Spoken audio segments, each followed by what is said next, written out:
Hmm?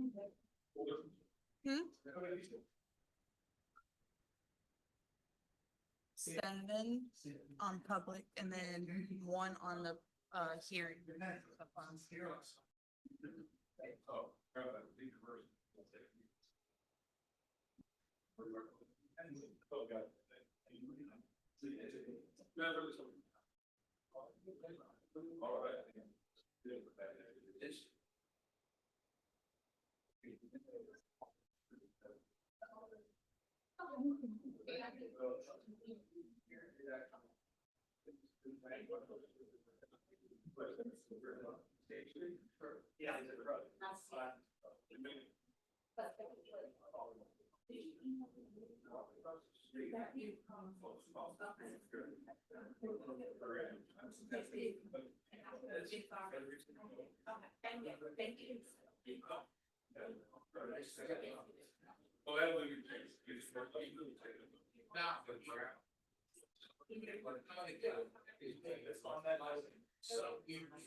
I guess that's also.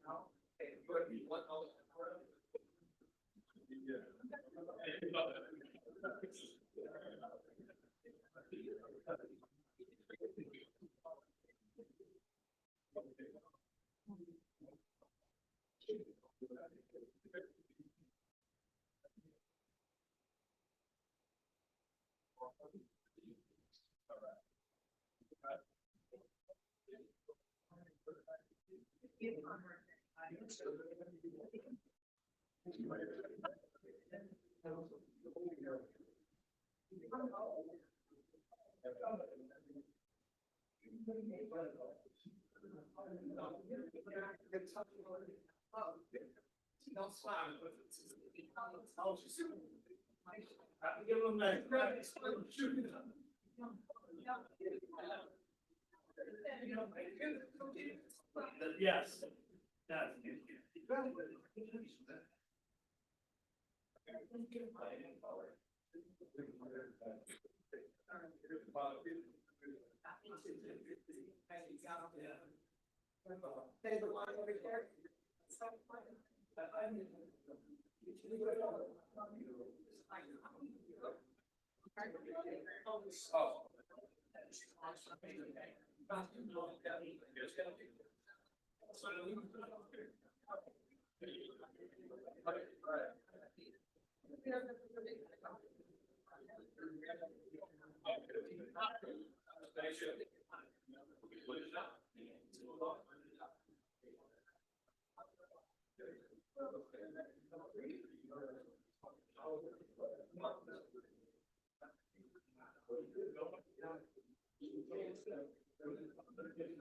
You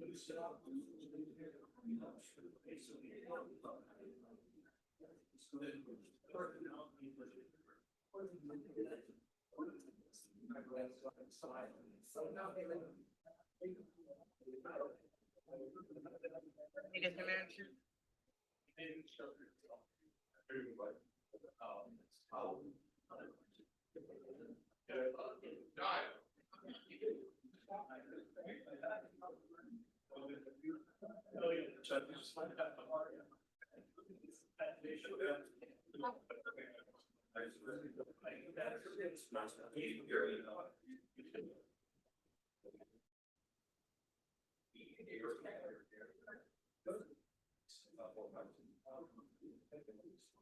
Good evening, everyone.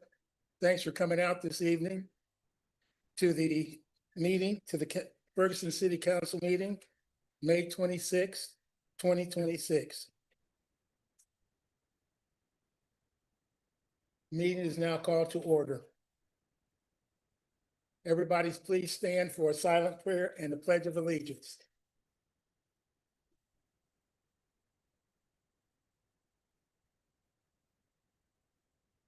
Pledge allegiance to the flag of the United States of America and to the republic for which it stands, one nation, under God, indivisible, with liberty and justice for all.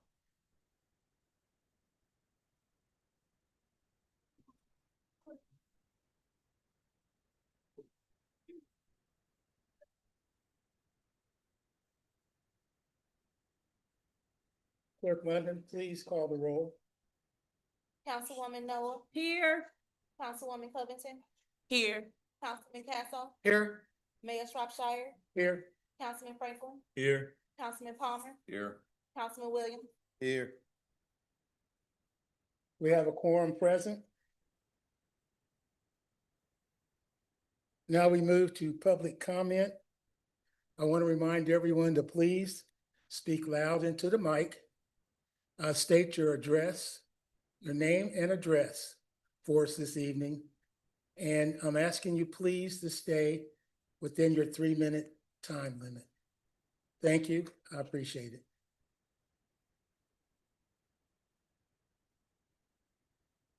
First, yes. Jeff G.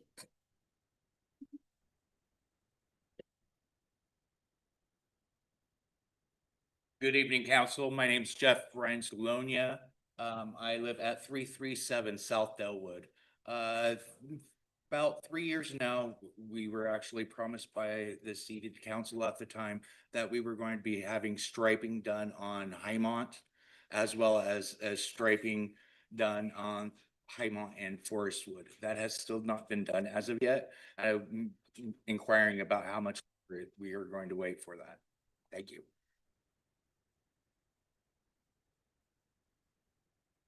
Roy Taylor,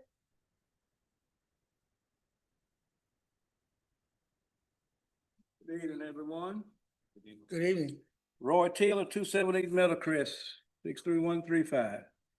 This is part 2. I was here a couple of weeks ago, and I'm bringing up these same issues again. The bathrooms.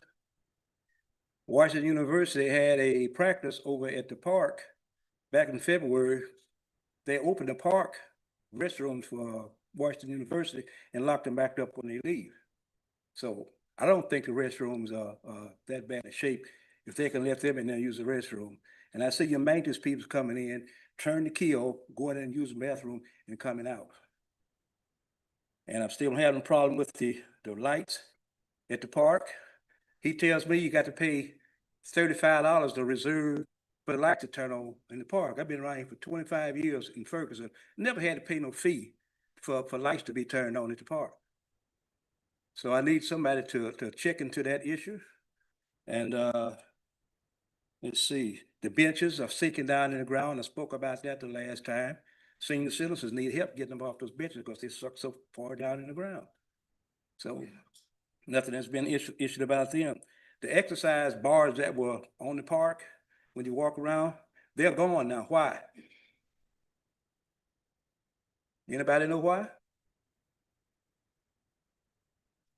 Nobody's answer, so I guess nobody knows why. My 3 minutes up, and I got another minute and a half. Okay. I think I got everything covered, the bathroom, the lights, and the benches. And last year, I went through the same problem, and within a 2 or 3 days, the lights were turned back on. Didn't have to pay nothing. So why do residents have to pay to have the lights turned on in the park? Even if they don't have them on but 3 days a week, turn them on so people can play. Saturday, we had about 60 kids out there in the park with a program we had. No bathroom. They had to run up the Snooks to use the bathroom. They could put porta potties out there or something for people to use. The park used to be a beautiful park. People come, it was dead as a doornail on the holiday and nobody there. But you done took everything away. So that's all I got to say. Thank you. Thank you. Mary Hudson,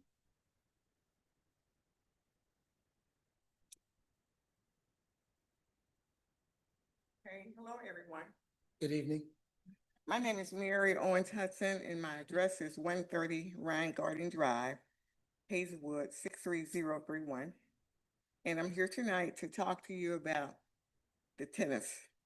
I am the vice president of the Net Rushers Tennis Association, and we've been having lessons there for over 20 years. And at that park, we have produced so many wonderful students, tennis players who've gone on to college, and they're working in different jobs, all because of the tennis program. But we started at age 5, and these young people need a bathroom. They can't hold it. They're not adults. And so we do not have a bathroom for them. So I'm here just to see if there's some way we could have those bathrooms open. We can lock it back, keep the key, but some way, because we want to save these children. Some of the younger ones, the young men, they're looking at basketball and other things, but we want to give them alternatives. These kids have gone on to college, many of them. We provide financial literacy, ACT prep, essay writing, all of those things in addition to tennis. So this is a learning area. So we want these kids to go out and be productive citizens, just as you are and we are. And Mr. Rick, he's one of the coaches. He wants 1 minute. 1 second. Yes, hi, I'm Rick Nelson, former city council of Normandy, and also the assistant coach at Steams Academy of Close South Berkeley. And I came here, and thanks for allowing me to speak.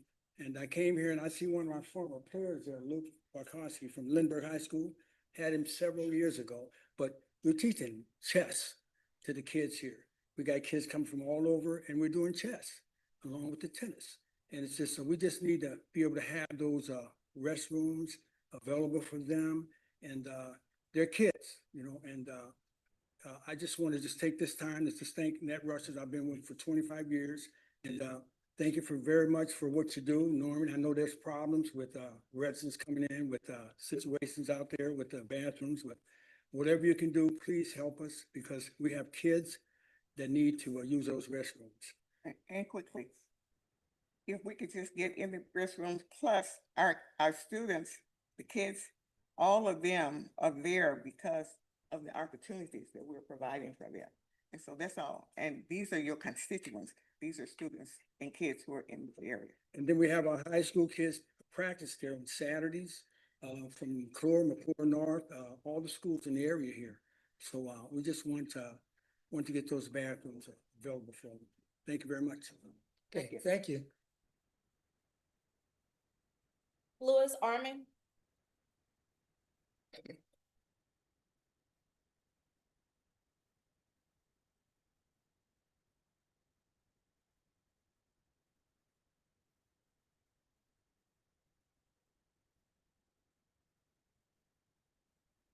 My name is Louis Armin, 625 Darst. Honorable members of council and staff. I'm here as a lifelong resident of the community, and I come to you to present a matter of personal significance regarding the city-owned lot at 329 Redmond. For many years, my late father and I cultivated and maintained this land. For over 10 years, I personally dedicated countless hours to its care, ensuring it remains a well-kept part of our neighborhood. The food I grow on this parcel not only feeds my family, but a portion is donated to local food banks. This property is not merely a plot of land to me, it's part of my family's history and responsibility I have willingly and proudly shouldered. My own children have learned the values of conservation and self-sustainability by helping me tend this land since they could walk. For more than a year, I have made persistent and multiple attempts to formally secure ownership of this property. My efforts have been thorough and consistent with the advice and direction of past and present city staff, including Mr. Lombardo and his counterpart. The specific actions I have taken are as follows. First came the county tax sale purchase. I attempted to purchase this lot at county tax sale. This effort was unfruitful as the city of Ferguson had already obtained the land. Second came a direct purchase offer. I offered to buy this lot from the city at cost. The city neither approved or denied my offer. I was then directed by city staff to fill out land grant programs such as the Adjacent Slide Lot Program and the Roots to Roofs Program. All applications and supporting documents were completed and submitted to city staff.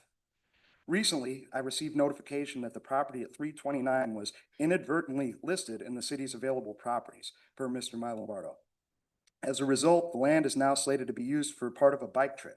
This notification came as a great surprise, given my longstanding and documented history with the property, as well as my repeated attempts to acquire it through proper channels. The allocation of this land to a new program without considering my existing applications and stewardship is deeply concerning. In light of these things, I respectfully and formally request that the city and relevant city staff reconsider this matter. I ask that you allow me, Louis Armon, to obtain ownership of the property at 329 Redmond. I'm also concerned regarding the proposed new stewards of the land who maintain, I'm using that word generously, the adjacent Ted Jones Trail, which is fraught with vandalism, drug-infested homeless encampments, and copious amounts of litter. A Google Street View search will determine the level of care I have provided to this piece of ground dating back as far as 2009, when records expire. The city already benefits from my proposal to the lack of the need for nuisance abatement, as is regularly necessary on private and city-owned properties. This lot looks better than our parks. I ask for your consideration to allow me to maintain my custodianship of this property. I have demonstrated my commitment through sustained care and responsible stewardship over many years. I am prepared to continue this role and to work with the city to ensure the property remains an asset to the community. Thank you for your time and consideration. Thank you. Lori Lardner.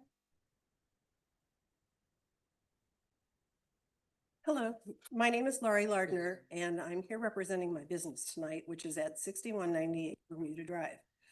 There is currently a zoning change request to change the property. We are all industrial to a commercial property at 6200 that is directly across the street from our business. As I understand, they're looking to put a convenience store in that location. So first, to describe our business, we have been in Ferguson for 60 years plus. We have been at this location, 6198 Bermuda Road, for 42 years. We are solid taxpayers. We have paid every nickel we've ever owned to Ferguson and to the county and the state. And we hate to see this change. I'm strongly urging you not to allow this commercial business. We are industrial. We have a warehouse. We have semi trucks going in and out directly across the street from this location daily. And they make wide turns out. They would need all of Minert Drive to get a wide turn in or a wide turn out to back up to our loading docks.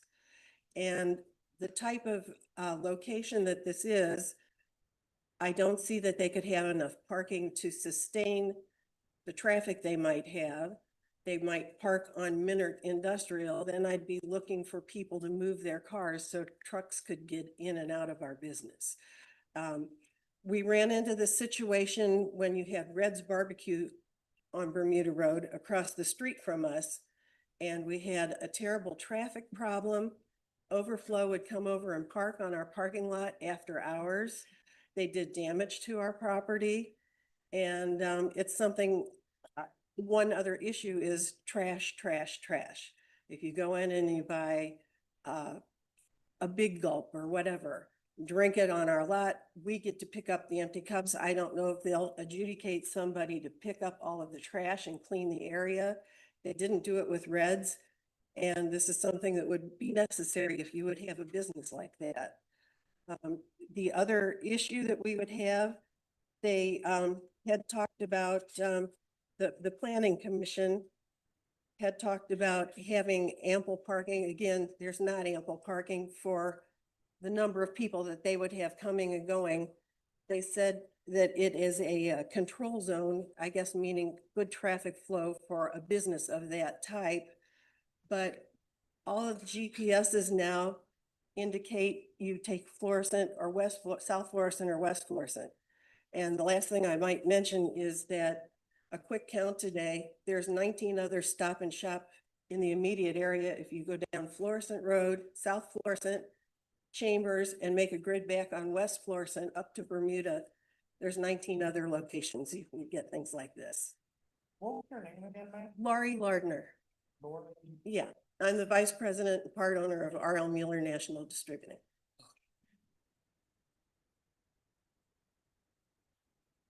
Okay, Okay, thank you. Appreciate it. Melanie Marie,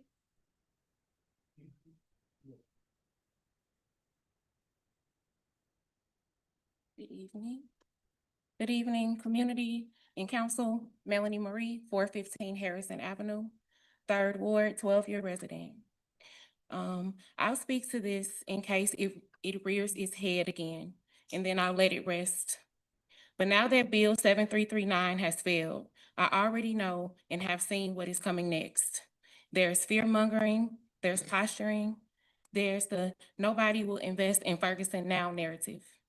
But I see through that, because what failed was not development. What failed was a rush deal without guarantees and transparency.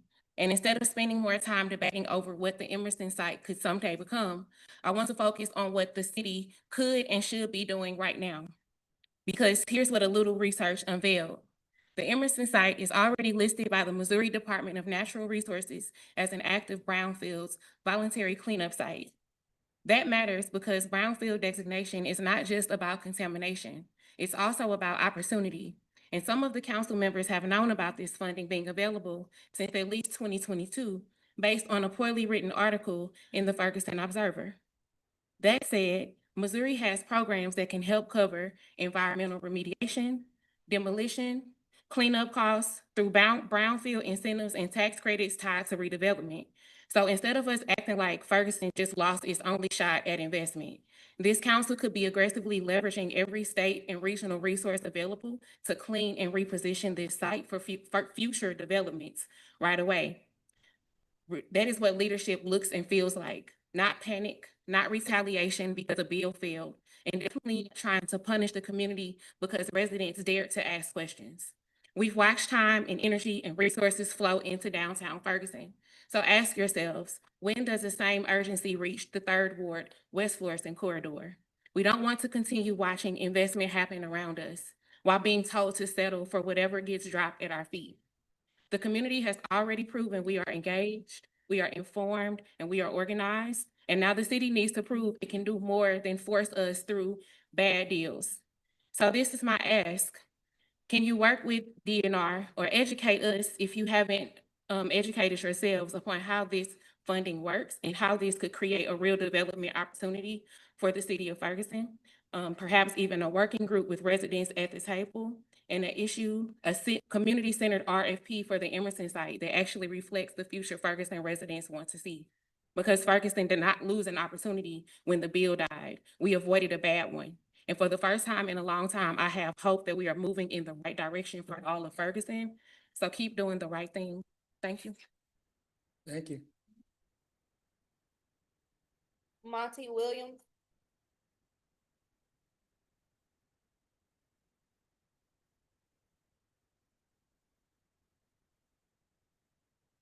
My name is Monty Williams, 316 St. Louis Avenue, 63135. And I'm a general contractor. And I'm inquiring about the steps I need to take for 6200 Bermuda to turn that into a convenience store. Because when we originally purchased the building 4 or 5 years ago, we were told that it's possible that we could turn into a convenience store. We just needed to change the zoning, so we just wanted more information on that. That's all. Thank you. Thank you. Luke, Evening, Mayor, Council, Community. I'm here briefly to promote our community survey that Department of Planning and Development is doing. We're working on a report right now to hopefully unlock some economic development tools and would like to include the community perspective, experiences, opinions. So anybody who resides in Ferguson, operates a business or visits, we would like to hear from. This QR code takes you to a Google form. It takes about 10 minutes to complete. It's about 15 to 20 questions. We've already had 80 responses in about the last week, 2 weeks, which is great. There's signs around town. You can scan the code, try to post it to the website. I know it's on social media, and I'm hoping to close it by next week with many responses. Thank you. Thank you. This concludes the public comment portion of the agenda. Manager's report. City manager, is there a manager's report tonight? Yes, sir. Good evening, Mayor. Good evening, Council. I wanted to address a couple of the public comments that were brought up. As you're aware, Joseph Steestrom, our Parks Director, gave a presentation last week about the condition of the restrooms. The only functioning restrooms we have in our parks right now are at Jan and Wabash Park. The ones over at Forestwood are damaged. They can't be used right now. The ones over at Hudson Park are also the same way. Hudson's a lot worse. It's gonna be a long-term project. Forestwood, there is possibility they could be fixed kind of midsummer is what we're looking at because of funding, but they will not be operational in the next few weeks to month. It's probably gonna be at least a month to 2 month process. Bottom line with the porta potty, you're looking at $125 a week minimum for a porta potty. And it's gonna probably get tossed over or flipped over or vandalized, that kind of stuff. So it is a possibility we can look at, but the question is it worth the expense to have the damage and everything else occur in the parking lot? When it comes to park reservations, that was another topic that was brought up. There is a parks reservations process. If it is an organized group, so practice, teams, anything that is not just a parent and children or a group of people utilizing it. So whether you're reserving a pavilion, a field, tennis courts, it doesn't matter. There's a reservation process you have to go through. There are fees associated with that based on what you're trying to utilize. And what that does is that gives us kind of a list on a weekly basis of what facilities are being utilized. So we then put out a calendar to all the police department that we have reservations at the community center, at the event space, at Forestwood Park, at Jan and Wabash Park. Then they know where the hot spots are over the weekend so they can patrol those areas a little bit stronger. It also prevents that we don't get overlap. So let's say we had a football season. We don't want 12 different teams showing up in the fields thinking they're gonna have practice at the same time. So anytime there's an organized organization taking part, we need those reservation forms completed in timely fashion. Same goes for when you are rescheduling. So if you had a weather event and you had to reschedule an event, you need to communicate that you're having to reschedule that event so that we in turn know that it's going to be utilized on your rain date or your other events. What it boils down to is just communication. Bottom line is, if you are having an organized group, we need communicated as far as what's taking place and what's going on. There was a question about the exercise equipment in the back of the park. That was eliminated because of hazards. There was bolts sticking out, other things that were not functioning. It became a safety concern, so it was removed from the back of the park. There was a question about the benches and how low they are to the ground. We know about the benches. Unfortunately, the repair and maintenance budget has already been exhausted for this year. It's one of the things we'll try to tackle in the new budget, which starts on July 1st. So if we can get those repaired and raised and taken care of, we'll do that.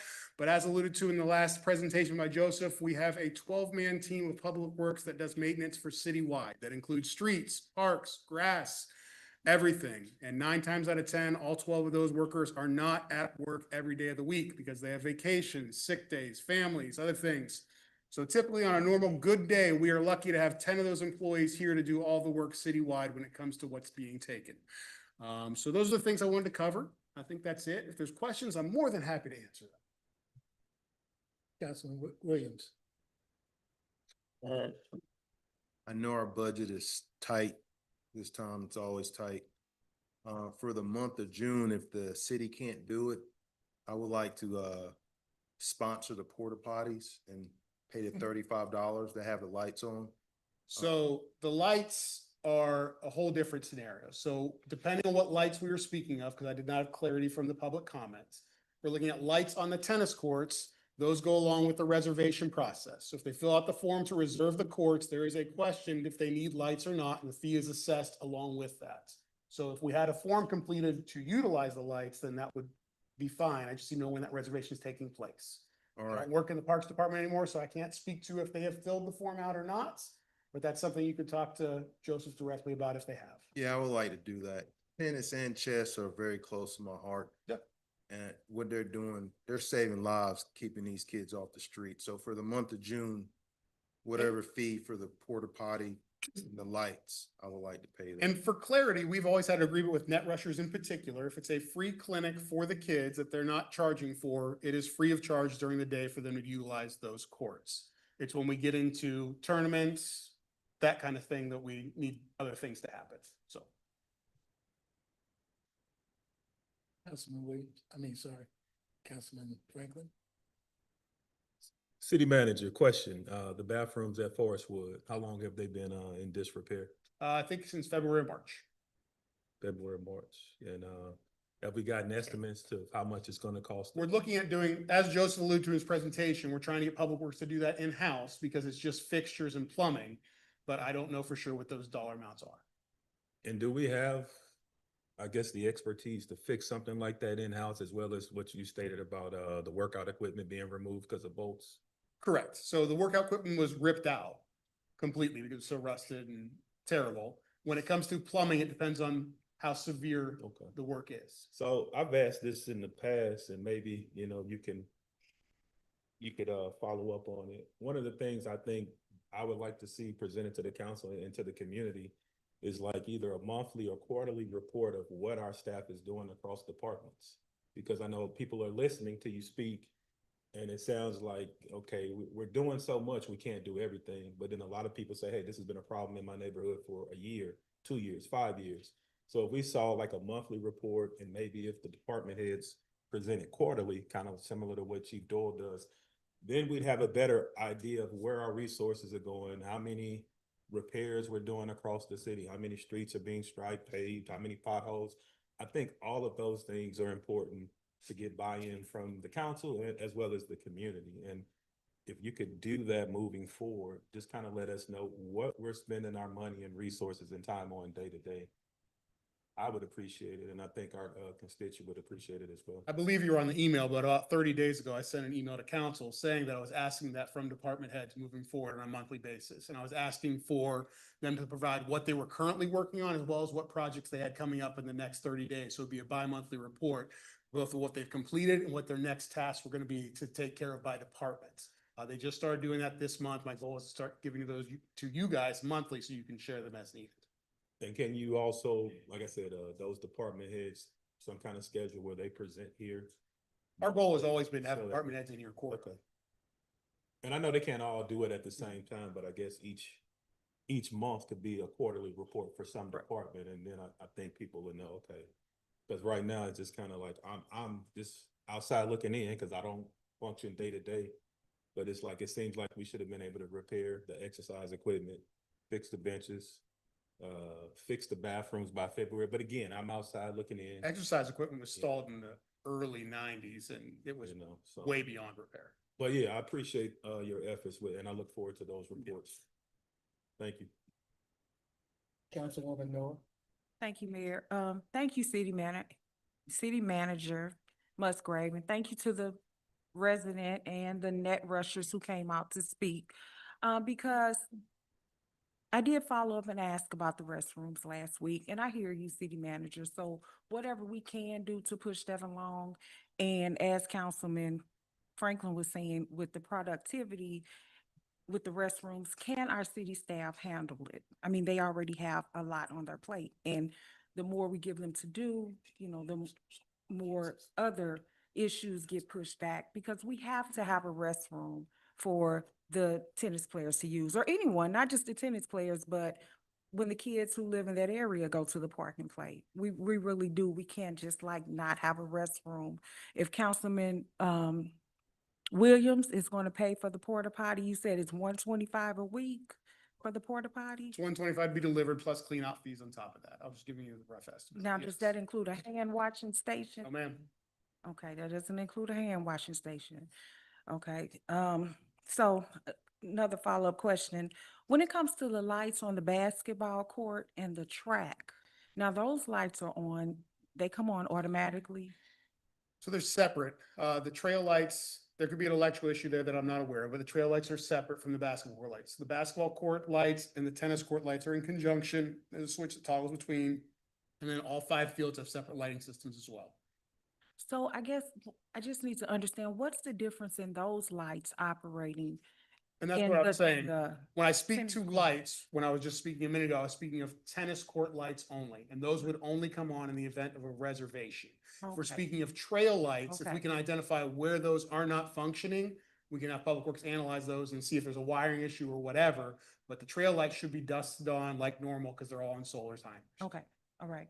So when we say lights, that's a very general term, especially in Forestwood, because there's at least 7 different systems over there. So the tennis court lights, you have to complete an event form to Correct. use them. Okay. I think I answered, extreme equipment and, I think we went over everything. Mayor, that's it for me. Thank you. Sorry, sir, we don't, public comment is, sir, public comment is over? Okay, thank you, appreciate you. Councilman Cazo. Just one quick question for the city manager. If we have a porta potty on site and it gets vandalized, who is responsible for the cost of that? To clean it up?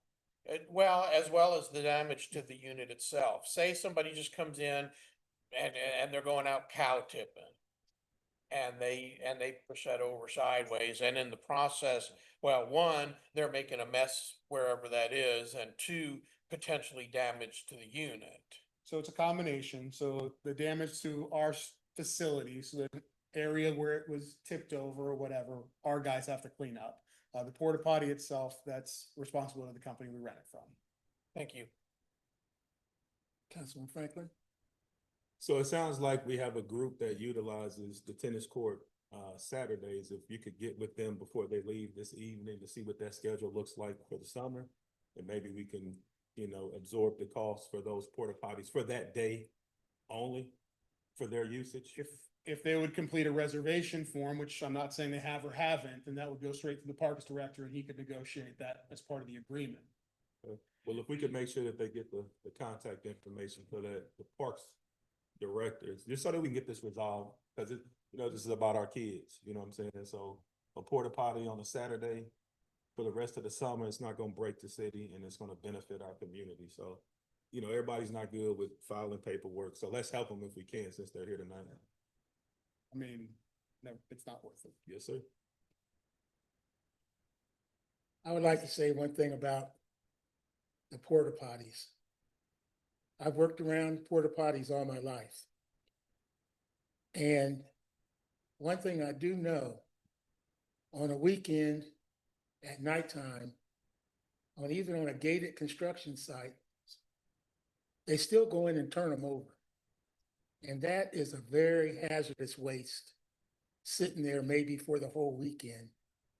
And if possible, I don't know for sure, maybe we could talk about some way to anchor them to the ground with the company that brings them out, or something to keep them upright, because every weekend that's going to happen, I guarantee you. And the waste is really, it soaks into the ground, so the Public Works would never be able to get this out.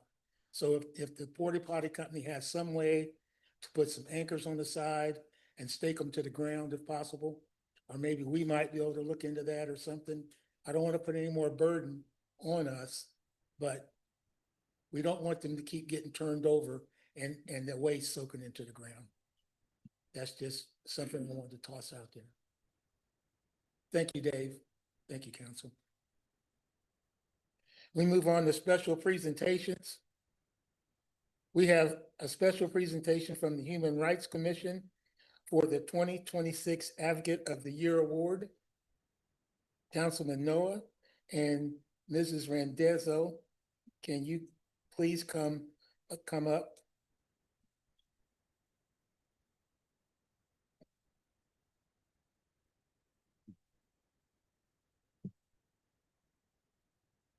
Good evening, Mayor and members of the council. before we dive into our updated, it's worth remembering that human rights mean for us locally. They're not just abstract concepts. They are a baseline of how we treat one another in Ferguson. They ensure that every resident is treated with dignity, fairness, and respect. When human rights are protected, our community thrives, trust grows, and everyone has equal shot at a good life. The Human Rights Commission consists of 7 residents appointed by the mayor council per Article 2 of the city code. Our mission is to protect their values through 4 core actions: investigations and mediation. We receive, investigate, and provide a neutral third-party mediation for complaints regarding unlawful discrimination, promote fairness and treatment. We champion equal opportunities on housing, employment, and daily life for everyone, regardless of race, age, and religion, sex, sexual orientation, gender identity, and background. Build community.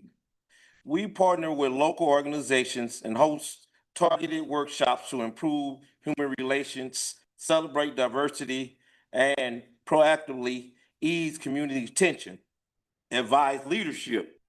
We serve as the eyes and ears of the ground and advise the city council on human rights issues and recommend funding for the community inherent engagement. In short, we serve as a bridge between our residents and the city leaders, ensuring Ferguson remain a community rooted in equality and mutual respect. Thank you for your continuous partnership and support. So we'll get on with our presentation of the Advocates of the Year Award. And so the Ferguson Human Rights Commission is honored to award the Youth Advocate of the Year Award to Gianna Simpson Johnson. And I don't think she's with us tonight. But at any rate, Gianna was nominated by the English Language Arts and Social Studies departments at STEAM Academy at McClure South Berkeley High School. She's a 2026 graduate. Gianna was an active member of the STEAM community since her time as a freshman there.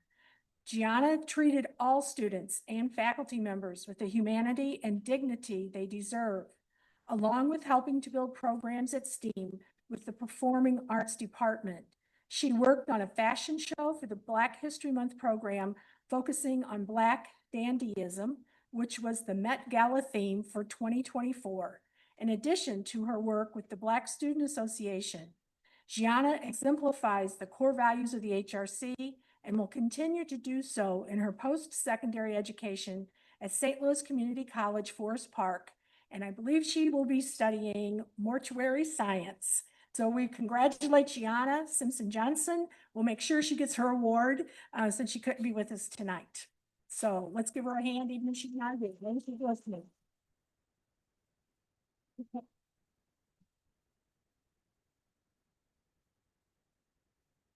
My name is Gina Orlando and I'm a member of the Ferguson Human Rights Commission. On behalf of the Human Rights Commission, I am proud to present the Advocate of the Year Award to the Ferguson, for the organization, to the Ferguson Public Library.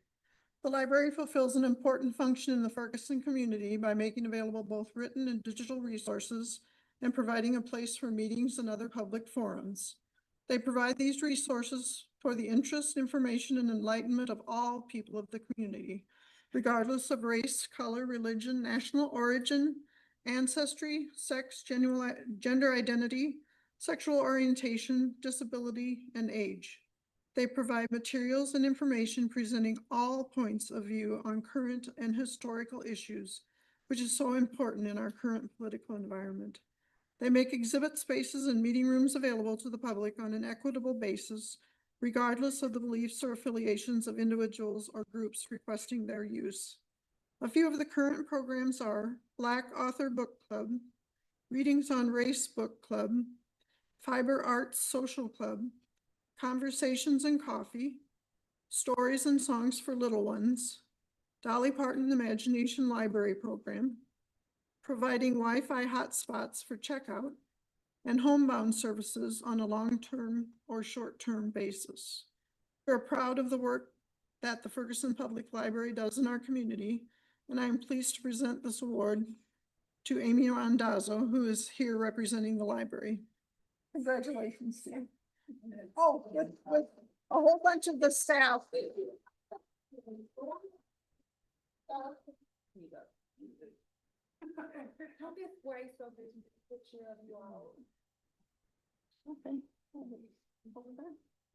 Come on over here. Yeah. Get everybody to go that way.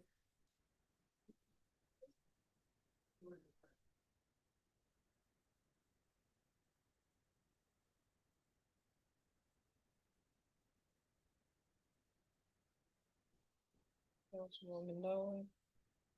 Can you step up just a little bit? Thank you.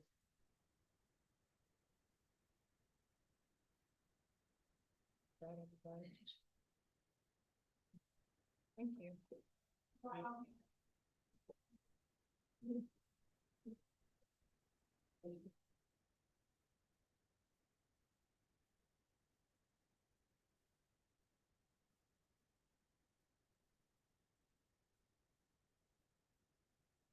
We move now to public hearing.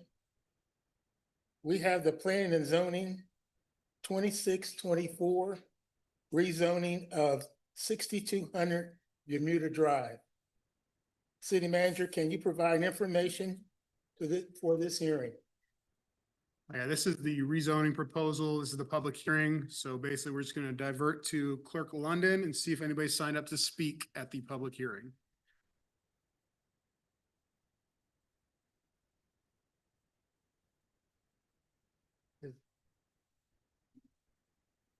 Dana Yount. Hi, I'm Dana Yount. I live at 6158 Bermuda. I am a literal rock's throw from this location. In the 5 years that I have lived on Bermuda in Ferguson, I have dealt with traffic that goes over 60 miles an hour on a regular basis, which y'all have actually put a flock tower in my front yard to track that. So that has been actually scientifically proven. On top of it, I also fill a 5-gallon bucket every 3 days with the trash that gets thrown in my front yard from the traffic that goes through. I don't want a convenience store 4 houses down from me. I don't need the traffic. We have enough of that in a residential area, and we don't need the trash. We don't need the extra people walking through that are picking up their liquor or their vapors or their Rolo wraps or whatever they might be picking up from that convenience store. And we don't need them walking through and throwing their trash in our front yard anymore. We have enough of that. I've lost a dog in the last 4 years to people speeding right past my house. I can't imagine that a convenience store less than a block away is going to bring better traffic. So I would really appreciate it if you guys would reconsider and definitely not rezone that. It needs to stay what it is and be used for what it is used for currently or something better, but definitely not commercial. We don't need it in that area. There is plenty of stop and shop areas, as someone else had stated, all up and down West Florissant, Chambers, New Florissant, all within a stone's throw. You can hit Circle K in Cool Valley. They have enough garbage that comes through that area. I hit that Circle K on a regular basis, and currently they don't even have the ability to have their doors unlocked between 9 p.m. and 5 p.m. because of the problems that they encounter. I don't want that extra problem 4 houses down from me as well. It's close enough at Cool Valley. So definitely reconsider, and thank you for your time. Thank you. That's all. So, Council, do you have any questions on this? Councilman Kazoff? I just want to say, adding to the comments that have already been made, both in public comment and in the public hearing, that our planning commission voted unanimously to deny this rezoning. It's a spot rezoning, and although staff recommended that we proceed with this, it has generally been told to me by our staff and by others that spot rezoning is not something we should be doing. So, those are just a few other facts I wanted to add to the comments that have already been made. Thank you. Councilman Williams. Oh, man. This is tough. I hate it for the people who purchase this property. I hate to take people's livelihoods away, but I just don't think a convenience store is a good fit there. So one of my commercial properties, the strip mall beside it, they have like a market type store that sells alcohol, and it's shot bottles all on my property because they drink it, they walk, they throw it. So that trash scenario, I relate to that a lot. So I would not be in favor of rezoning, but I hate it for the people who bought this property. Might have a loan on it. Just gonna have to come up with something else, and I hate that because I'm usually pro-business, but I just don't think that would be a good fit there, because you have houses right down the street from your property, you know. So I'm sorry, I'm usually pro-business, but the trash, and usually when you sell alcohol, there's other problems that come. I wouldn't want to live 4 houses down from a convenience store. Just my comment. Thank you, Councilman. Is there any other? Councilwoman Noah? Okay, thank you, Mayor. Yeah, hopefully you all can find, another purpose for the building, you know, a business that we really could use in our community. I know, well, I'm not gonna say I know, but from what I can see from driving past the building, it doesn't look like any work has been done. So that's a plus. I mean, I don't know what the inside looks like, but from the exterior, it doesn't look like, it's looked the same for years. But I just don't think that that business is beneficial to our community, especially in that area. We do have plenty of convenience stores, and everyone that knows me that I'm big on trash. I pick up trash. So that's, you know, but the convenience store, we have plenty of those. We do. And we just don't need another spot in that area. Bermuda, Woodstock. Oh my goodness. There's a lot going on. There is a lot going on. There is. So it's not anything personal towards you all. You know, I have to agree with Councilman Williams and what he said. You know, we want to support business, but it needs to be purposeful in our community. And I just don't see a benefit to that business in that area. Any other questions? Any other comments? We move to the consent agenda. We have special council meeting minutes for April the 23rd, special council meeting minutes for May 4th, and regular council meeting minutes for May 12th. I request a motion and a second to approve the meeting minutes. So moved. Second, when you could come to. All in favor? Aye. Aye. Ayes have it. Minutes are approved. We move to boards and commission meeting minutes. We have HRC minutes for May the 18th. I request a motion and a second to receive and file boards and commission meeting minutes. So moved. All in favor? Aye. Any opposed? Ayes have it. Boards and commission meetings are approved. We move to appointments. We move to the boards and commission appointments. we start out with the Human Rights Commission, HRC, which is a mayoral appointment. I appoint Sierra Perry to the Human Rights Commission. All in favor? If it's a mayoral appointment, you don't have to vote. Oh, the council approved it, okay.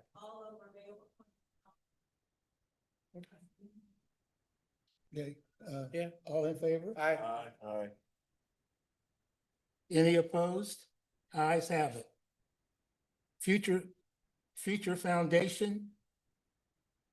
I appoint Brandon DeGlago, Darcy Knowles, Jennifer Ice, and Marie Randall.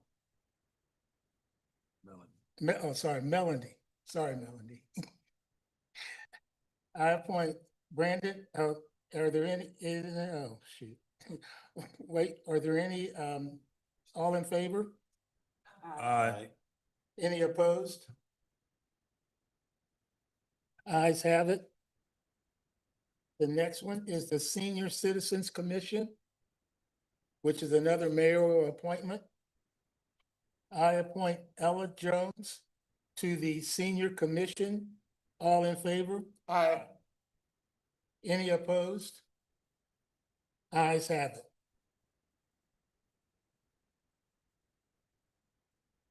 Park Board. Do we have any council appointments for Park Board?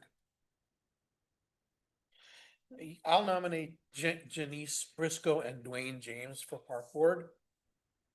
Any opposed? I second. Ayes have it. We didn't Oh, vote yet. Oh, no. He said, she seconded. No, He I seconded. think he did. Second. Yeah. All in favor? Aye. Ayes have it. Plan Commission. That's a council appointment. I nominate Ella Jones and Alan Mueller for Planning Commission. Second. All in favor? Aye. Aye. Any opposed? Ayes have it. Landmarks Commission is a council appointment. I nominate Jeff Gallonia for that. I'll second it. All in favor? Aye. Any opposed? Ayes have it. Next one is the FSBD council appointment. Do we have any council appointments for Ferguson FSBD? I make a motion to nominate Bernicia Walker and Jake Peterson. I'll second it. All in favor? Aye. Ayes have it.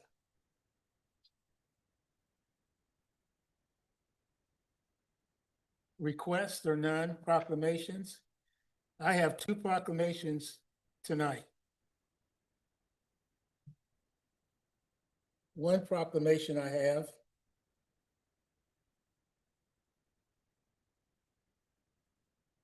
is for the recognition of Bishop Arthur L. Jones. Whereas Bishop Arthur L. Jones has faithfully dedicated 50 exceptional years of pastoral service to the members of Liberty Community Worship Center and to the citizens of the wider St. Louis metropolitan area. Whereas throughout the past half century, Bishop Jones has transformed countless lives through his unwavering commitment to spiritual growth, faith development, and the achievement of men, women, and youth within the community. Whereas Bishop Jones has provided powerful mentorship, intentional leadership, training, and wise counsel that have inspired generations of leaders, ministers, families, and community servants. Whereas his steadfast dedication to the community outreach, particularly in the critical areas of hunger, relief, and education, has strengthened the foundation of our community and serves as a lasting inspiration to all who have been blessed by his service.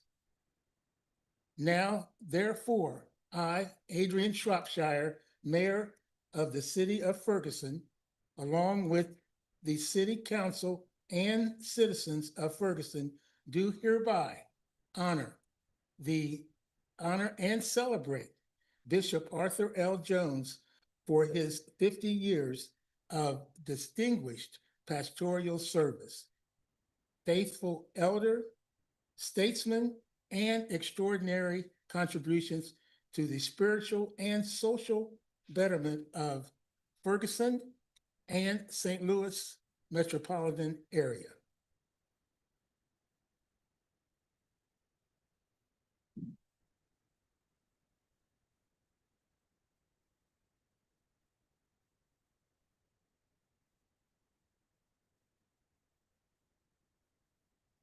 Our next proclamation goes to,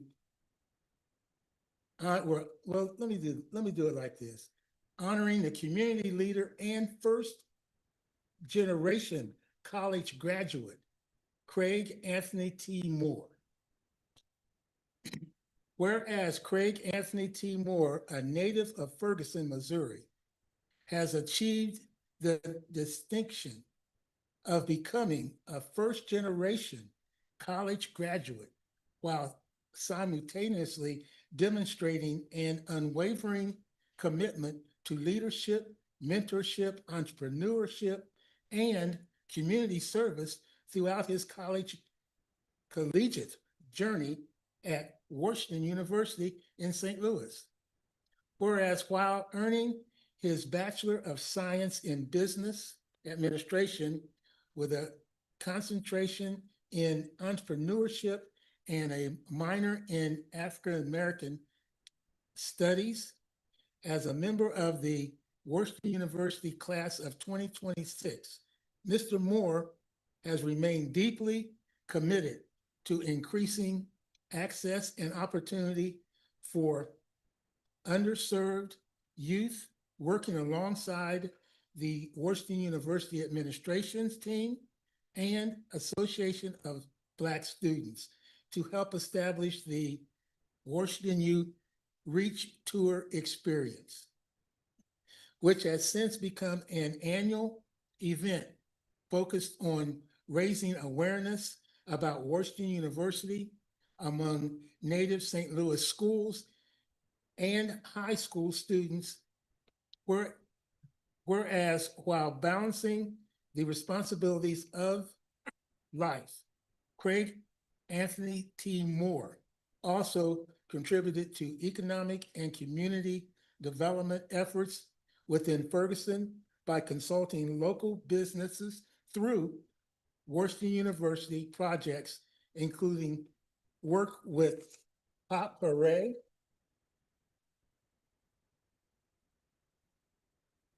a Ferguson-based business helping improve operational efficiencies and national sales channels. Now, therefore, I, Adrian Shropshire, Mayor of the City of Ferguson, along with the council and the citizens of Ferguson, do hereby recognize and honor Craig Anthony T. Moore for his outstanding achievement as the first generation college graduate, his exemplary leadership, and his unwavering dedication to educational outreach, youth mentorship, entrepreneurship, and community service within the city of Ferguson and the greater St. Louis region.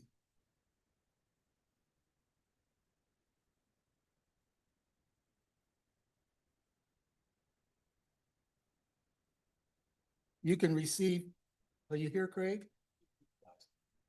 Okay. So we move to resolutions. We move to resolution 2026-2 without obligations to be introduced by Councilman Councilman Franklin, if there are no objections, Attorney Ryan, could you please read the resolution? Thank you, Mayor. A resolution selecting a contractor for investigative platform services, Power Plus Investigation Systems and Nighthawk, awarding the contract to said contractor, and authorizing the city manager to execute the contract on behalf of the city. City Manager, could you please explain this resolution? Yeah, this is just the resolution for PD about the investigation services. You guys had the memo in your packet. I really don't have a whole lot to go into detail on this one, if I'm honest.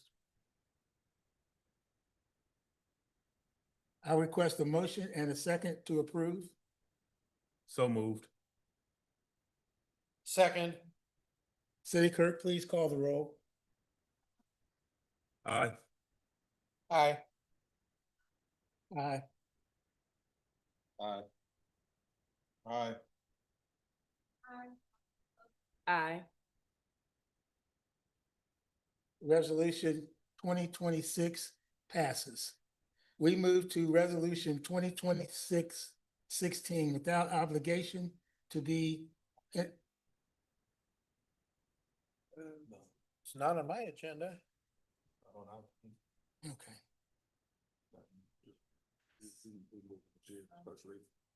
We move to bills regarding first reading. Mr. Mayor, I have a point of order. As of the last time I checked, 7344 did not have a sponsor. Unless somebody is going to sponsor it here tonight, it should not appear on the agenda. Are there any questions on that? Councilman Franklin. So I think this has happened in the past since I've been on council, and basically what we did was the mayor asked, is there a motion? If no one's motions or seconds, then the bill dies. So we can do that, or, I mean, that's what we've done this first year I've been on council when staff has brought forward first readings. Our charter specifically requires a sponsor. And the city clerk sent an email asking if anybody wanted to sponsor this bill, and nobody responded to that email. Now, if somebody wants to step forward and sponsor it this evening, that's okay, although really it shouldn't have been on the agenda since nobody agreed to sponsor it previously. That being said, I won't object to granting liberty if somebody wants to sponsor it. I'm not going to. But I would first of all say that it needs to have a sponsor before we take a motion and a second. And second of all, that as a matter of practice, we shouldn't be placing things on the agenda without a sponsor. That directly violates the requirements of our charter.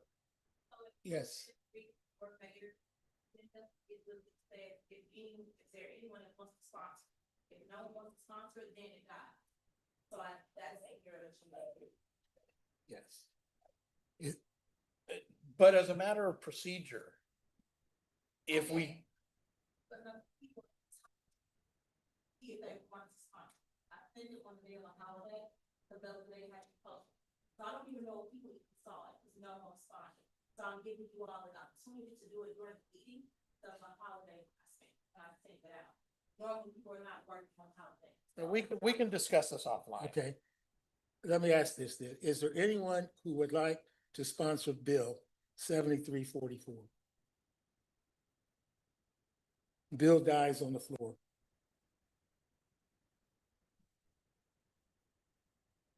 There are no new bills requiring second reading. Do we have any unfinished business? Yes. Okay, thank you, Councilwoman Mayor. Moore. I have a question for the city manager regarding the dangerous building meeting that was held on the 13th of May. My ask is, can council receive a list of the buildings that are going to be demoed and a timeline for that? There is a property at 101, no, that's not the property. It's on Annabelle. The address is not 101.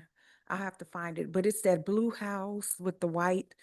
I think there's a garage next to it at the end of Annabelle and Wabash. Is it 132? Yeah, that is in question, and we were told that it was part of the dangerous building list. So I just want to know what's going on with it. I think you're asking a trick question. A trick question. I do. Why? Because the bottom line is yes, I can provide that list to you without question. But the trick is that you guys are gonna go over funding tomorrow and the next day to tell me when I can demo. So that's why it's a trick question. Okay, so that would, it wouldn't be demoed until the next. Until we have money FY. to do so. Okay, and so would the funding come from the economic development? Not traditionally. Not traditionally. And I know we're going to go into that. I just want to add this, that I know last year we allocated funding from EDST for demoing properties. There was a motion made. It was allocated for specific demo associated with the Plaza at 501 project. There's other demo that was budgeted out of the code and nuisance budget for other demo properties. So it depends on which property you're speaking of. But as far as demo, it depends on the budget in the next 3 days, point blank. So yes, I can provide you a list. And yes, there are ideas with how to fund that demo, but nothing's been approved as of yet, so I can't give you a definite time. Okay, well, and that's fair. Okay, okay, we can talk more about that when we go in the budget. That's fine. I just wanted to follow, that's one piece. Let me see. The other unfinished business, FPV resolution, how we budget. Okay, yes, 1101 Haley.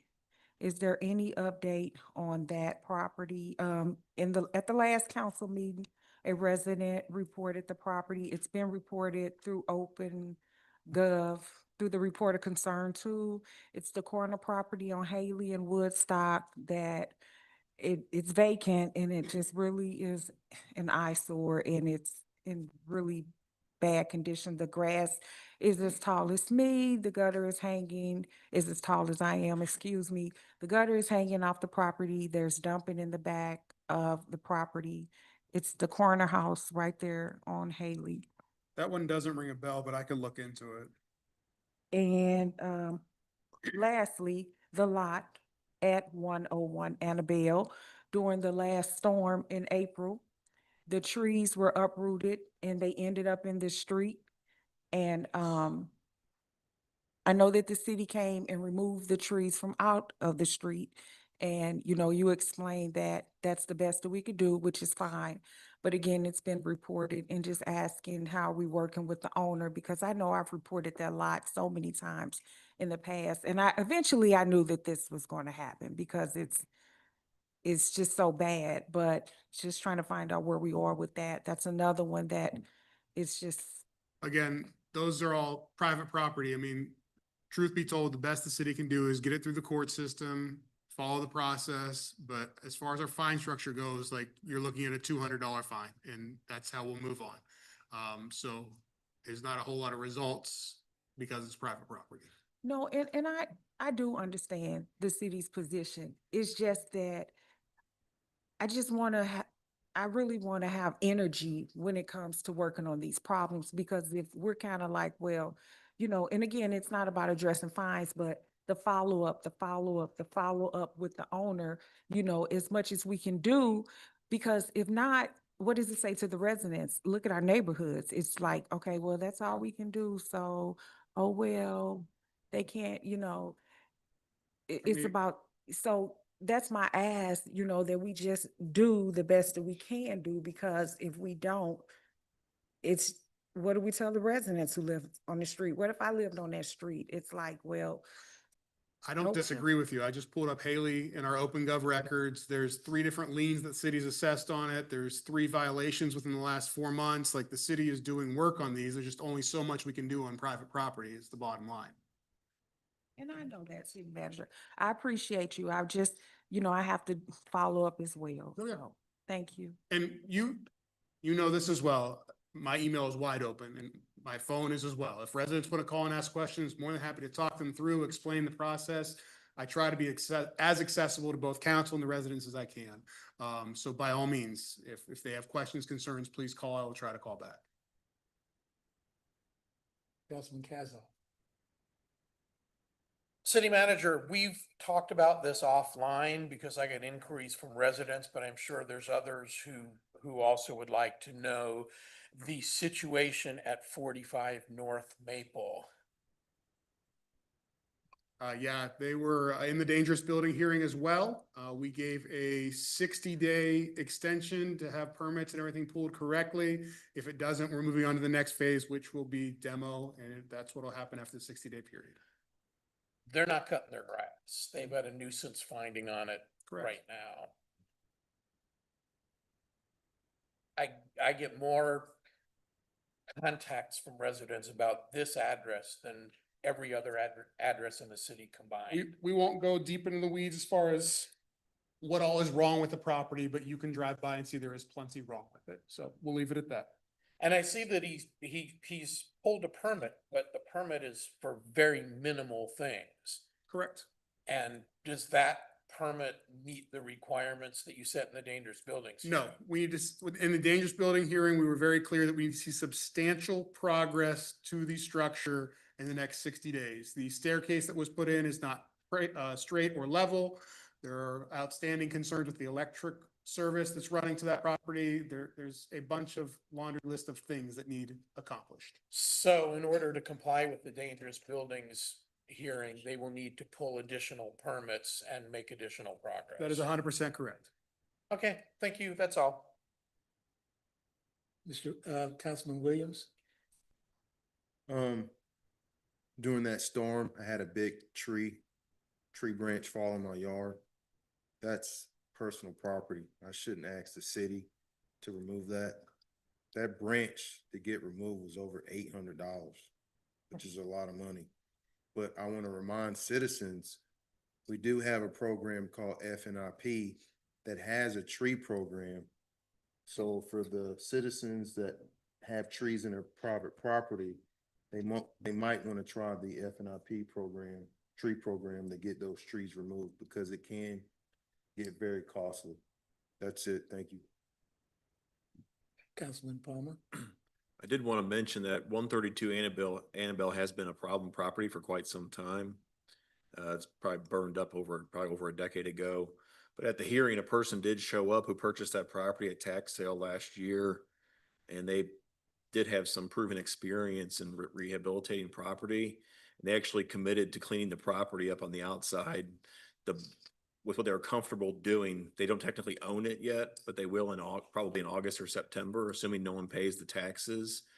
But actually, I drove by and they actually did take probably 3 or 4 loads of brush out of the yard, and they cut the grass. I mean, it still looks terrible, but it looks a lot better than what it does. I mean, it's the most progress I've seen there in over 10 years. So I think should things go their way here, come the 4th Monday in August, they'll probably have title to that property in September or October if the collector, St. Louis County, Cynthia Johnson's office over there works quicker than usual. They'll probably have a title probably in September, October, and I imagine they'll probably work pretty quick on that. So, and I was pleased to hear they actually have a couple of properties they're probably going to be getting. So those are the kind of people that we kind of want to be partnering with because they do seem to get stuff done. They actually went out there and spent their own money. Probably against the advice of their attorney to clean the property up and kind of get it off the naughty list. So that is an update for that one, which that means it'll probably come off the DB list at some point, which is a good thing. So thank you. I'd like to comment on the house on Maple. How much time does he have left to get his grass cut? It's about 3 foot high right now. The easement and his yard. So is there a time limit? Has he been tagged for his grass? I'm pretty sure the grass has been tagged, but because it's on the DB list, it'll go through the court system. So you're probably looking at an extra 14 to 21 days, depending on the docket. Okay, and I have another property. It's right adjacent to where Millman and Dorse intersect. It's straight catty corner, right on the edge of the creek, right there. It's a small house and you can't hardly see the house now because of all the growth that's on it. If you know the physical address, you'll send me an email. I can tell you where it's at on the list. But Okay. Bottom line, when it's coming to stuff right now, if it's a first violation, we're handling it on our Wednesday normal nuisance finding hearings, and we usually give them 10 to 14 days. If it's not a big problem, we'll send our abatement crew out to cut the grass, then we can cut it on routine. If it's a home that's on the DB list, or we have other legal concerns, that kind of stuff, we're sending it through the court system, because then the judge can have legal action to take it that direction. So there's two different waves of thought there. We just have more teeth in the court system than we do in our normal hearing. So if it's just normal grass, we're trying to take care of that in-house. If it's something more, then we're trying to run it through the court system so we have a little better grasp on it. So, but unfortunately, the court system does take a little longer because. Okay, it's the court past normal system. grass, but Yeah, we can work, we can work. like I said, on that. send me the address and I'll let you know exactly where it's at. Okay, sounds great. Any other? We move to new business. That was old business. Okay, you're ready to go. Councilwoman Knowles. Okay, I want to ask, thank you, Mayor. I would like to ask the city manager. So this is a conversation that we have had at FSBD meetings. We really need the addresses for every business in the business district, the address for every business in the business district. I know that there's a map on the website, but that map, it's really small. You can't understand a lot of the information because it is so small.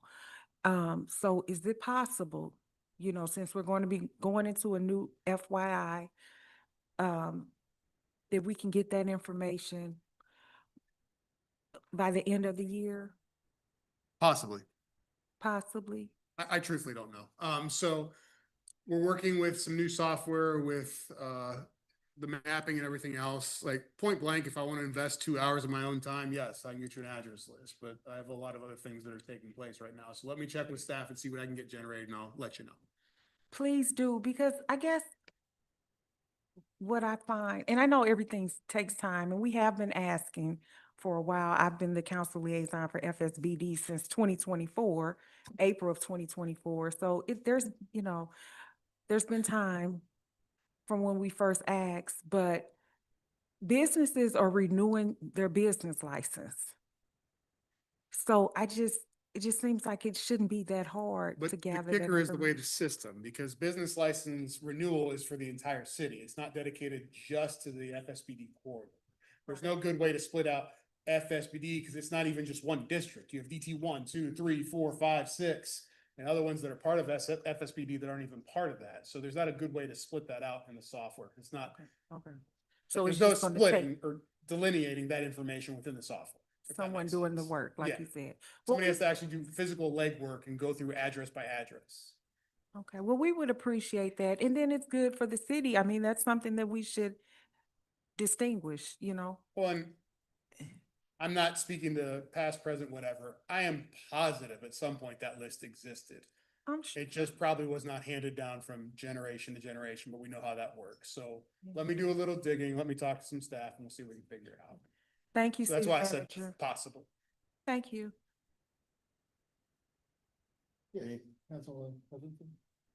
Quick question, City Manager, and we've talked about this before. Don't do that. The slot machines that are in the different locations. Do you have any updates on Yeah, I that? literally just talked about this 3 hours ago, so Okay. 100%.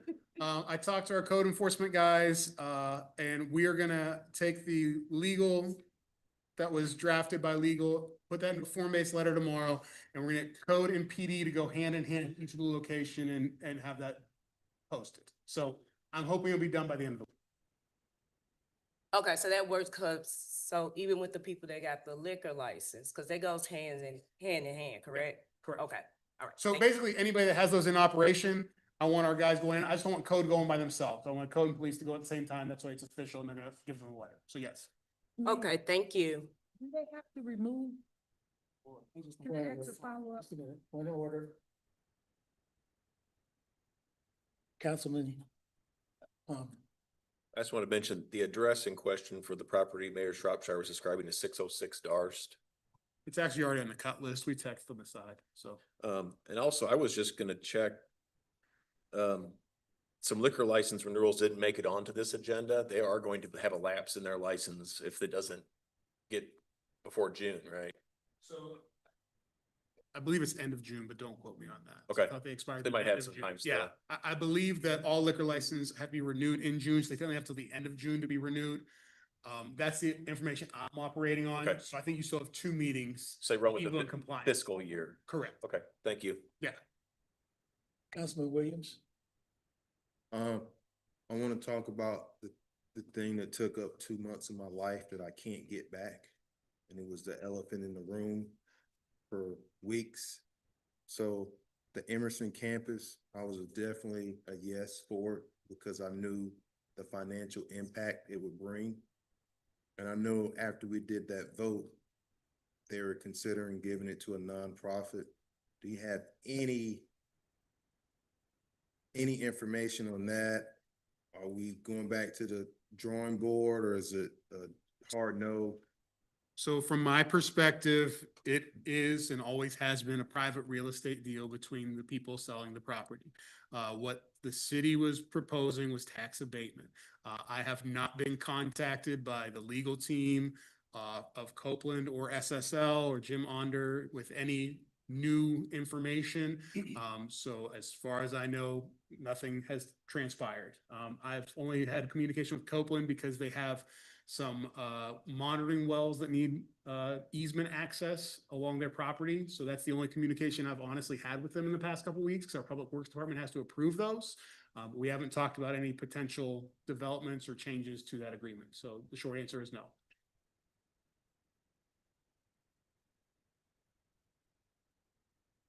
Councilwoman Noah? Thank you, Mayor. Just a follow-up question to, Can I circle back Oh, real quick? yes. Just for the ordinance, it is June 30th. So the liquor license, you are good till the end of June. Sorry. no, that's fine. Just to follow up, when it comes to the gaming machines, so will the owners of the businesses have to remove the machines or they just have to be off? They have to be completely removed from out of the store? I think Or- eventually they have to be completely removed. However, we are just gonna require them to be shut off because that's what state statute says, but they're illegal. So they can't be there. And like the only way to know they're not being utilized, like I can't sit there 24 hours a day and watch it. So I mean, yeah, unplug it for now, but you're gonna have to get it out of here. So. Councilman Kazoff? Circling back briefly to the Copeland situation, my understanding from previous conversations was that they had a June 15th deadline. Missouri has a WARN notice requirement for any employer with more than 100 employees, that if they are closing or relocating, they have to provide the state with 60 days notice. And to my knowledge, Copeland has not done so.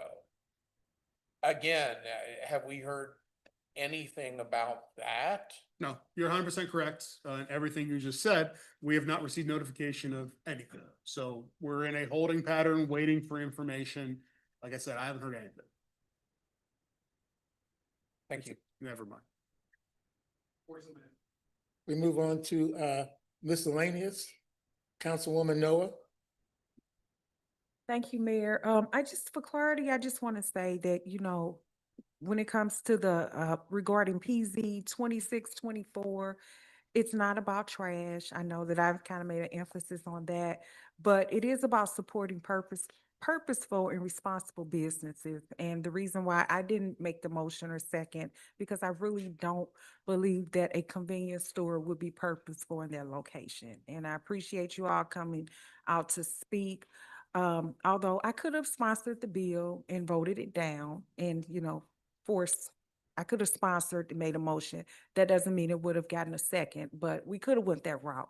But I just decided to stay quiet and support my colleagues.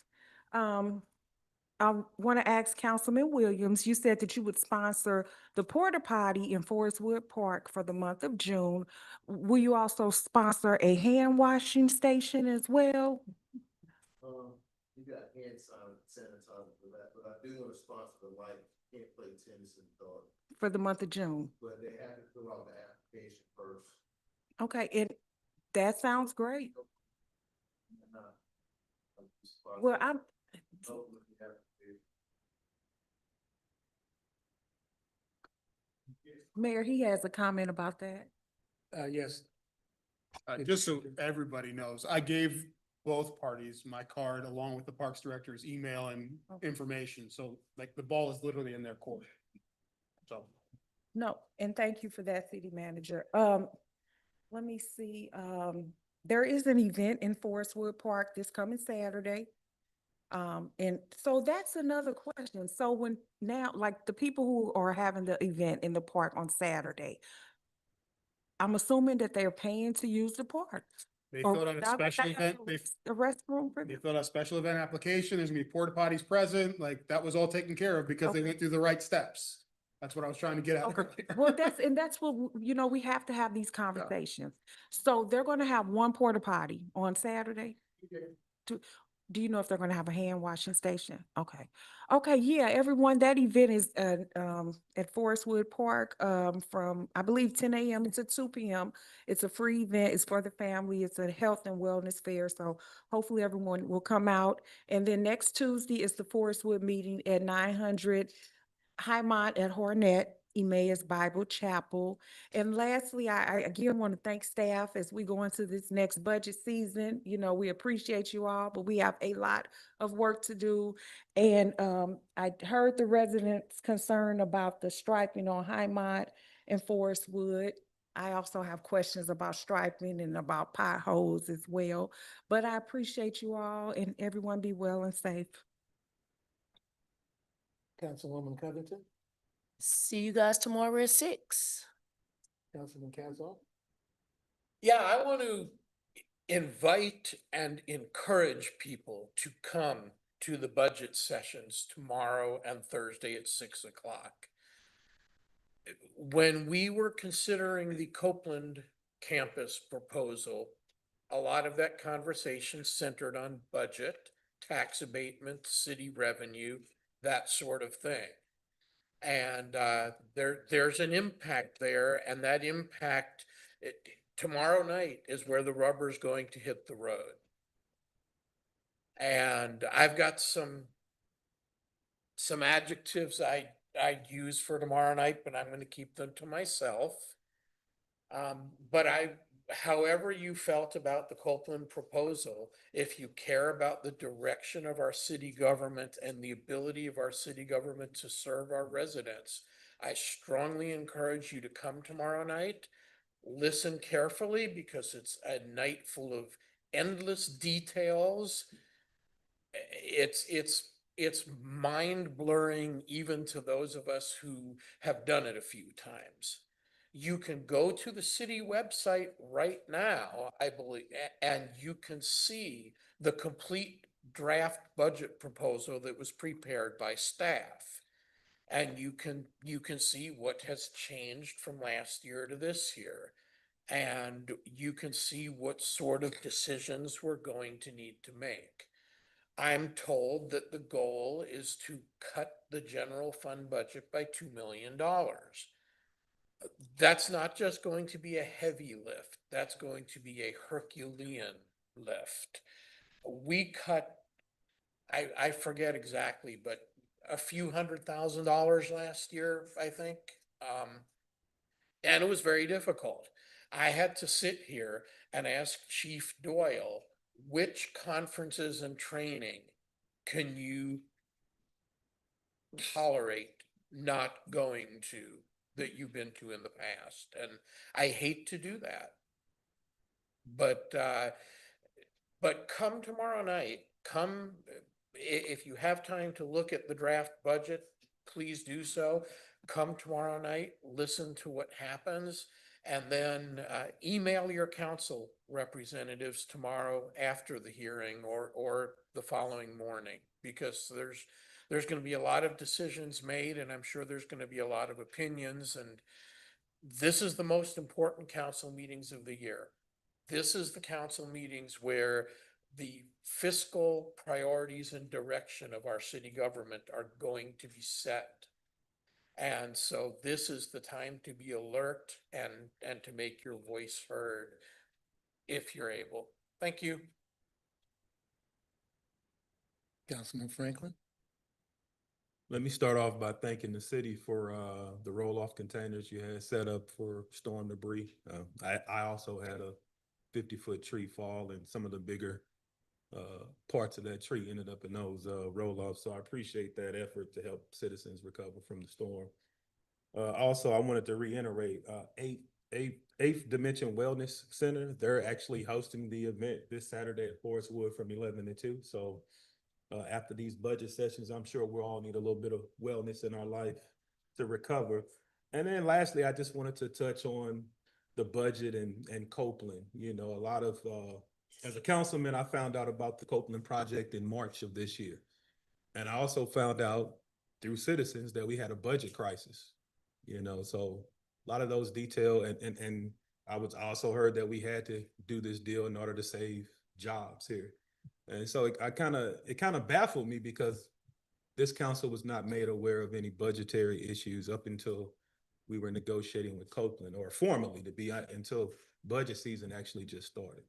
And so I know we've been under investigation since October of last year from the Missouri State's auditor. They're doing an investigation looking at our finances.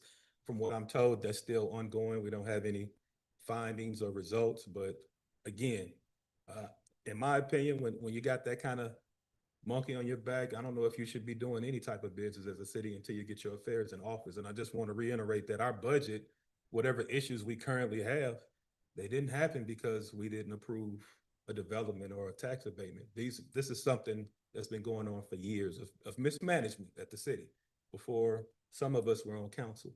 And yes, we have the hard job now of trying to rectify this issue, no matter what project gets approved moving forward. And so, yeah, there's going to be a lot of moaning and groaning, and a lot of it, we're going to have to depend on our leadership to guide us and depend on our departments to make those hard cuts across the city to get us where we need to be. And then we have to make sure that we have the right people and processes in place to make sure this doesn't happen again. So I agree with Councilman Kassoff. If you're able, come out tomorrow night, Thursday, and watch us do our jobs. Thank you. You guys be safe going home. Councilman Palmer? Yeah, again, budget's going to be interesting tomorrow. Last couple of years, I thought finance was being quite generous in their revenue forecasts. Comes out that was true. I think, what was our budget this year? 22 million, give or take? For general, it was just over 19.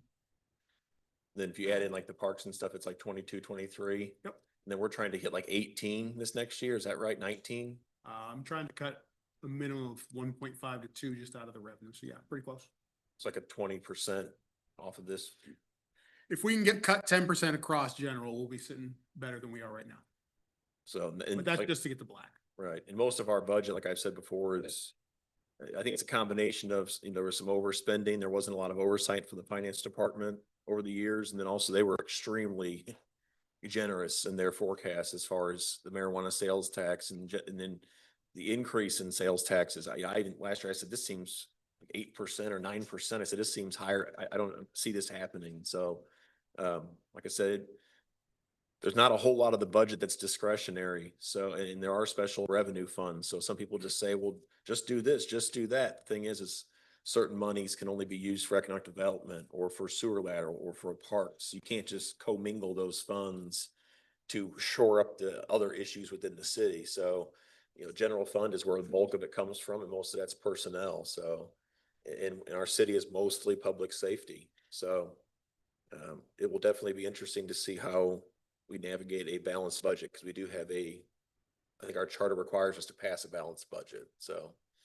thank you. Councilman Williams? Well, I always try to be transparent, even if it hurts people's feelings. I like to tell the truth.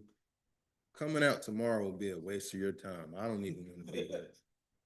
I mean, we have YouTube where you can watch it. You can't participate. We're just going to cut stuff, but just being honest. But I do want to send a shout out to Craig Anthony Moore, the young man that graduated from WashU, first generation college graduate. I think that's really cool when our young people accomplish greatness. But I do want to acknowledge Hare Stowe, which is a HBCU here in St. Louis that does not get a lot of recognition, but is a beautiful campus and school. I've been on the campus a few times for events. And so, and I'm guilty myself. I was driving the car with my son and we passed UMSL. And I'm like, oh, if you stay local, this might be a school you can go to, or Flow Valley. I didn't even mention Harris Stowe. So, you know, we need to give them some love. They are a good institution that gets overlooked in the metropolitan St. Louis area. Thank you guys for coming out. God bless. Good night. I guess it's mayor. I have a few things that I want to say and I'll make it quick. Before we got the PPE money, the funds, if y'all remember, we were really trying to balance our budget then. 3 years, we had a good cushion. Now, the rubber hits the road again. So just be mindful that before we got the money from the government, ARCA funds, we were like we are now. We didn't have a lot of police officers. And one thing that I do want to look into at the budget that I went out and campaigned for, I'm quite sure some of the citizens in this room did, was the Proposition P money. And that is very dear to my heart because it goes to fire. It goes to safety. And I'd like to know more about where it's at, what it's being used for, and what fund it's been put into. I don't know. I'm new to the mayorship, and I'm new to the budget. It's $1.4 million that goes to the general fund to offset police and fire completely. Just to answer your question. Okay. You know, like I said, I'm fond of the fire and the police department. So, you know, as long as they're getting what they need, that's important to me. I got a few things that's going on. I'll make it quick. I want to thank Councilman Williams for his kind generosity and donation to the tennis and the chess. June the 5th, FYI is having a event at the 501 Plaza from 4 to 8. If anybody can make it, it'd be nice to come down and mingle with the youth. We'll have music, we'll have hot dogs, games, gaming systems to be there. Gamers Island to be there for the kids. So that's going to be our yearly school after school event. We had one last year in back of the police department for the youth to come out. It was in employment extravaganza. Then on the 6th at, excuse me, at St. Stephen's from, I believe it's from 10 to 1, they're going to have a gun buyback.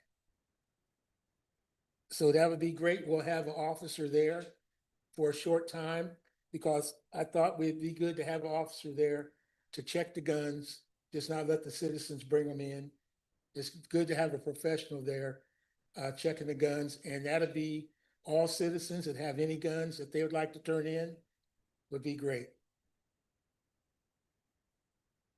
At the same day, on the 6th, there will be a big event at the Girls and Boys Club from 10 to 2, and that'll be a youth outreach. So if anybody's available to come down and participate or just take a walk through that building, if you've never been in that building, let me tell you, it's a state-of-the-art building. It's got radio, TV, it's got a recording studio, it's got basketball, it's got everything in that building that would take to turn some youth around. And I hope that we can work with, get Councilwoman Noah and maybe Councilwoman Covington to give them a little extra boost to get out and recruit some of the kids in the neighborhood, because right now it doesn't look like anything's going on. And, You know, maybe they just need a little advice from our councilwomen to see what they can do. Give them some advice on how to get out and recruit around the neighborhood, if possible. I'm just asking. Yes, you can come back. I will say this, Mayor, I did take the flyer. I've emailed it out. I took it to the apartment complex in Southeast Ferguson, excuse me, I have a cough drop in my mouth. And, when I see youth, I share that information, but we all have to do our part. We all have to do our part, and that may take people getting out of their comfort zones. That's all, but I'm here to support how I can. Thank you. And I think that would be a great event for us, just to come down and look at the building and go from there. And one more thing I want to say, I just hope everybody does listen, observe, and take notes on our budget. It's going to be very interesting, and I've looked it over. And, you know, I know what I know, and I don't know what I don't know. So I'm here to learn this round. And I know whole numbers. I don't know core math, but I know add and subtracting. And that's what the budget's about, adding, subtracting whole numbers and finding out who overspent. There's departments that did overspend. So we have to get that in mind too. So is there a motion on sorry, staff. You know, I got to get together here, guys. I'm sorry. Chief Hampton, do you have anything to say tonight? Clerk London, do you have anything to say this evening? Deputy Clerk, you have anything to say? Attorney Ryan, you have anything to say this evening? Okay. City Manager? I'm gonna save mine till Thursday night when we're all here super late and just drag it on as long as I can. So thank you. Oh, and I just want to let council know there won't be any food tomorrow. Eat before you come. Bring a lunch. I request a motion and a second to adjourn. So moved. All in favor? Aye. Any opposed? Ayes have it. Meeting adjourned. Thank you. Thanks a lot, Gabe, for coming. Thanks, Mike. Yes, thank you.